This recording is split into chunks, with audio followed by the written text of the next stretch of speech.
भाग्य कभी न कभी सबकी परीक्षा लेता है। साहसी और धैर्यवान लोग इस परीक्षा में सफल हो जाते हैं और कमजोर लोग असफल। मुसीबत में ही व्यक्ति की असल परीक्षा होती है, लेकिन जब एक के बाद एक संकट आ ही जाए तो अच्छे अच्छे बहादुर व्यक्ति का धैर्य जवाब दे जाता है। और विश्वा पर तो मुसीबतों का पहाड़ ही टूट पड़ा था। कैसे सामना करेंगे वो एक साथ इतने दुखों का? क्या अब भी विश्वा से बहादुरी और धीरज की उम्मीद की जा सकती है? क्या मृगांक और देवयानी की प्रेम कहानी यहीं खत्म हो जाएगी? जिस समय विश्वा जी अपने साथियों के साथ प्रकाश नगर पहुंचे, ठीक उसी समय मीनूकी भी वहां पहुंचा। मृगांक के विवाह के समय वो पहले भी यहां आ चुका था, इसलिए विश्वा का महल खोजने में उसे कोई परेशानी नहीं हुई।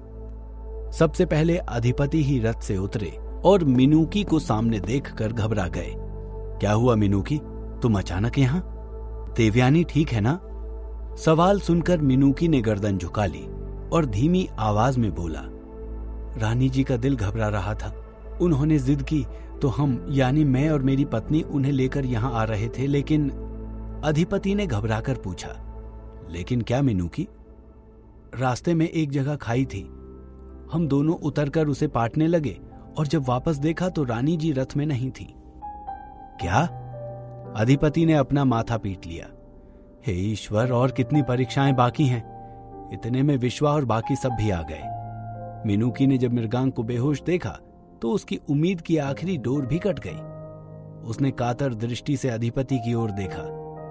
अब आप ही मेरी मदद कीजिए, स्वामी मुझे ही सारी जिम्मेदारी देकर गए थे। मीनूकी की आंखों में आंसू थे। विश्वा तो अपना माथा थाम बैठ गए थे। भरे गले से उन्होंने कहा, यह सब मेरी ही गलती का नतीजा है। न मैं उस जादूगरनी के सामने कमजोर पड़ता, न ही मृगांक को मुझे बचाने आना पड़ता।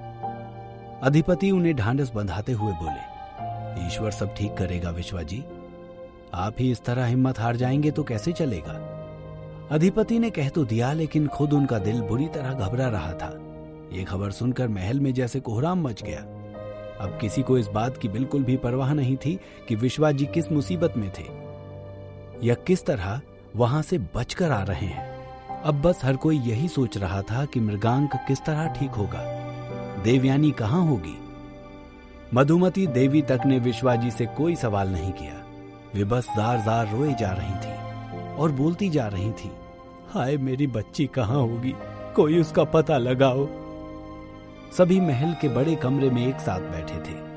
अमृत और माधवी सबको संभाल रही थी, लेकिन अब उनके लिए भी सब कुछ बहुत मुश्किल होता जा रहा था। वैद्य और तांत्रिकों को बुलाया गया, लेकिन मृगांक की हालत देखकर सबने यही कहा कि जिसने भी इसकी ये हालत की है, अब वही अपने जादू को वापस लेकर मृगांक को ठीक कर सकती है। लेकिन चंद्रिका का तो कुछ पता ही नहीं चल रहा था। उसके रहने की पुरानी जगह पर भी खोजा गया, लेकिन कुछ हासिल नहीं हुआ। तभी पाणिक ने कहा, अधिपति मेरे साथ आइए। अधिपति कैलाश विश्वा जी के पास बैठे हुए थे। पाणिक के बुलाने पर उठकर उसके साथ एक कोने में चले आए। क्या हुआ पाणिक? पाणिक ने धीरे से कहा, इस तरह हाथ पर हाथ धरकर बैठने से क्या होगा अधिपति? मेरे पास एक उपाय है।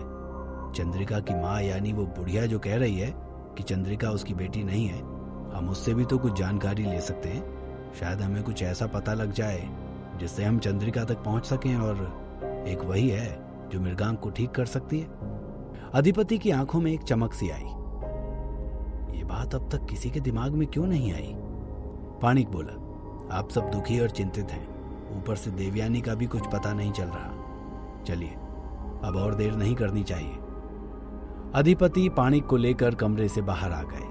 बुढ़िया से पूछताछ तो की जा सकती थी, लेकिन अब तक विश्वा ने भी किसी को ये नहीं बताया था कि वे कब और कैसे चंद्रिका के चंगुल में फंस गए थे। ना ही अब तक किसी ने उनसे पूछा था।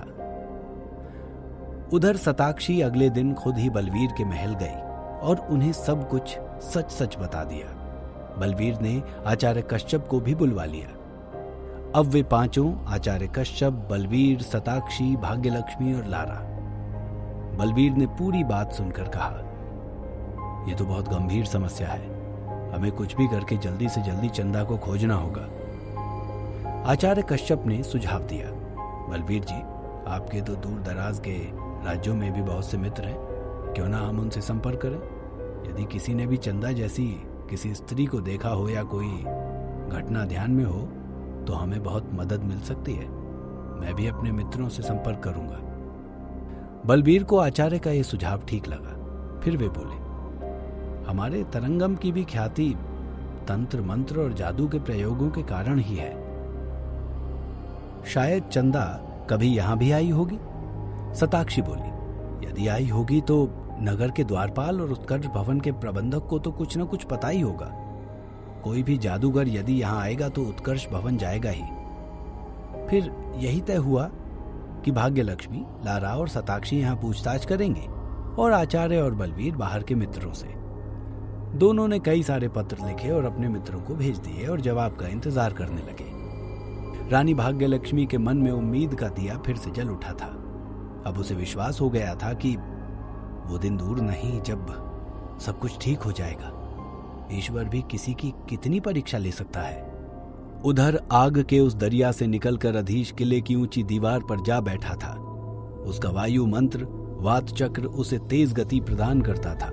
साथ ही अधीश ने वो चोंगा भी पहन लिया था जो समीर ने उसे भेंट किया था। ऊंची जगह पर खड़ा अधीश अब चंडक और मुंडक से मुकाबला करने के लिए पूरी तरह तैयार था। चंडक ने सर उठाकर देखा और चिल्लाया, देखो वो रहा। अब ये बालक सच में ही हमारे साथ बालकों वाले खेल खेलेगा। उसकी बात सुनकर मुंडक जोर से हंसा, लेकिन अधीश ने उनकी बात का जवाब दिए बिना ही मंत्र पढ़ा। तड़ित पिंड। बिजली के बड़े बड़े पिंड आसमान से बरसने लगे। उनसे बचने के लिए चंडक और मुंडक ने जल्दी जल्दी सिद्धि यंत्र से रक्षा कवच अपने चारों ओर बनाया, लेकिन अधीश के प्रहार इतने त्वरित और तीव्र थे कि उनके कवच कुछ ही पलों में टूटकर बिखर गए। चंडक और मुंडक को एक दीवार के पीछे छिपना पड़ा। समीर आंखें फाड़कर ये दृश्य देख रहा था। उसे तो पता ही नहीं था कि अधीश ने कब ये नया मंत्र सिद्ध कर लिया। ज्वालादत्त और सोमसेन ने भी एक दूसरे की ओर देखा। भले ही ये मंत्र प्रथम श्रेणी का था, लेकिन ये हमले प्रथम श्रेणी से कहीं ज्यादा ताकतवर थे। उन दोनों की आंखों में एक ही सवाल था, और क्या क्या रहस्य छिपा रखे हैं अधीश ने। तभी चंडक चिल्लाया, संयुक्त यंत्र देख मुंडक, उसके पास एक संयुक्त सिद्धि यंत्र है। चंडक की आवाज सुनकर मुंडक ही नहीं, अधीश के साथी भी उसकी ओर देखने लगे। ये मांत्रिक नारायण का बनाया हुआ संयुक्त यंत्र था, जिसके दोनों हिस्से अधीश को अलग अलग जगहों से मिले थे। अब मुंडक ने फिर अपना एक सिद्धि यंत्र निकाला और मंत्र पढ़ा, लोह बंधन। ये एक ऐसा बंधन मंत्र था जिससे शत्रु का शरीर लोहे की मूर्ति की तरह बन जाता था। फिर उसके लिए हिलना डुलना असंभव हो जाता था। ज्वालादत्त के शरीर में झुरझुरी दौड़ गई। वे अधीश की मदद के लिए आगे बढ़े, लेकिन ये क्या, मुंडक का मंत्र निष्क्रिय हो चुका था। एक तो उसने रक्षक चोगा पहन रखा था और मुंडक के हमले से पहले ही अधीश ने पृथ्वी रक्षा मंत्र पढ़कर पहले ही एक मजबूत कवच रच लिया था।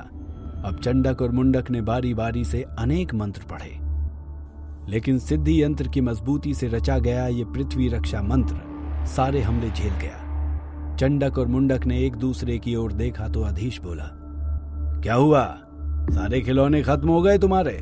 आओ अब मैं तुम्हें अपना खेल दिखाता हूं। इतना कहकर उसने 2 पल के लिए अपनी आंखें बंद की और जब आंखें खोली तो उसकी पुतलियां आग की तरह जल रही थीं। सोमसेन और बाकी सब समझ गए कि अब अधीश विषैली बर्फ का प्रयोग करने जा रहा है, लेकिन उनके दुश्मनों को जरा भी अंदाजा नहीं था कि इस नए मांत्रिक के पास एक अंधेरी शक्ति भी हो सकती है। अधीश ने जैसे ही अपनी उंगली मुंडक की ओर उठाई, दोनों पीछे की ओर भागने लगे। चंडक ने जल्दी से एक सिद्धि यंत्र निकाला और अपनी गति बढ़ा दी, लेकिन ये तो अधीश की सबसे बड़ी विशेषता थी। बड़े बड़े शत्रुओं को उसने अपनी बुद्धि और तेजी से ही हराया था। चंडक सिद्धि यंत्र का प्रयोग कर पाता, इससे पहले ही अधीश ने मंत्र पढ़कर हमला कर दिया था। पलक झपकते ही मुंडक बर्फ की मूरत में बदल गया और अगले ही पल उसके टुकड़े जमीन पर बिखरे थे। चंडक की आंखों में मौत का डर स्पष्ट दिखाई दे रहा था। वो गिड़गिड़ाया, मुझे जाने दो, मैं तरंगम में वापस कदम भी नहीं रखूंगा। कोई और समय होता तो शायद दयालु अधीश उसे जाने भी देता, लेकिन एक बार अंधेरी शक्ति का प्रभाव बढ़ते ही वो जैसे किसी और ही शक्ति में बदल जाता था।